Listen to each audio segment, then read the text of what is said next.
ఉన్నా. ఇవన్నీ చేయాలని అడిగితే ఇప్పుడే పోచారం గారు అన్నాడు, ఒక మంత్రి ఏమో రైతు బంధు అడిగితే చెప్పుతోని కొట్టిండ్రు అంటాడు. ఇంకో ముఖ్యమంత్రిని ఇవన్నీ ఏమైనాయి ఎందుకు ఏమని గట్టిగా నిలదీస్తే ఏం మాట్లాడతారు లిల్లీ పుట్టుగాళ్ళు? నీ గుడ్లు వీకి గోటీలు ఆడుకుంటాము, నీ పేగులు తీసి మెడలేసుకుంటాము, నిన్ను పండబెట్టి తొక్కుతాము, నీ ముడ్డి మీద షెడ్డి లేకుండా షెడ్డీలు గుద్దుకుంటాము.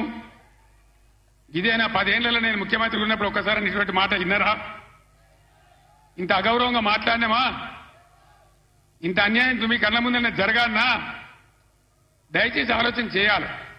ఎలక్షన్ అంటే ఓట్లు అంటే ఏదో ఆగమాగం ఓట్లేసుడు కాదు. ఇలా సభలో ఉన్నారు, నేనే ఒక 100-150 లారీలు దాటుకుంటా వచ్చిన, అందులో ఫుల్గా మంది ఉన్నారు. చాలా దూరంలో పోలీసు వాళ్ళు ఆపుతా ఉన్నారు, పోలీసు వాళ్ళు బొమ్మలు వీకేస్తా ఉన్నారు. నేను పోలీసు మిత్రులకు మనవి చేస్తా ఉన్నా, మీ డ్యూటీ మీరు చేయండి.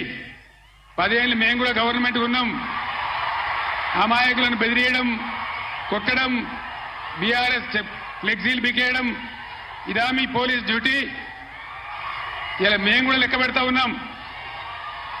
నేను పోలీసు పేరెత్తంగానే ప్రజలు ఎట్లా మాట్లాడుతున్నారో మీరు చూస్తున్నారు, ప్రజల గోల చూస్తున్నారు. ఇప్పటికైనా మీ అరాచకాలు బంద్ చేయండి, జాగ్రత్త. లేకపోతే మళ్ళా గ్యారంటీగా బీఆర్ఎస్ అధికారానికి వస్తుంది. అప్పుడు మీ గతి ఏమైతే ఆలోచన చేసుకోవాలి.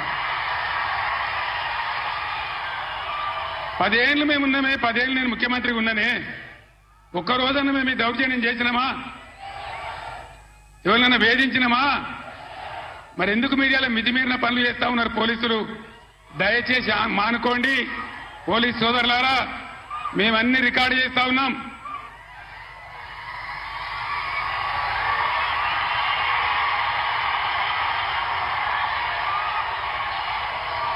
ఈ ప్రజల స్పందన చూసైనా మీరు మారాలి. డీజీపీ గారు మీరు మారాలని నేను చెప్తా ఉన్నా, లేకపోతే మీ మీదకి ప్రజలే తిరుగుబడే రోడ్ వస్తుంది, జాగ్రత్త అని నేను చెప్తా ఉన్నా. మా కార్యకర్త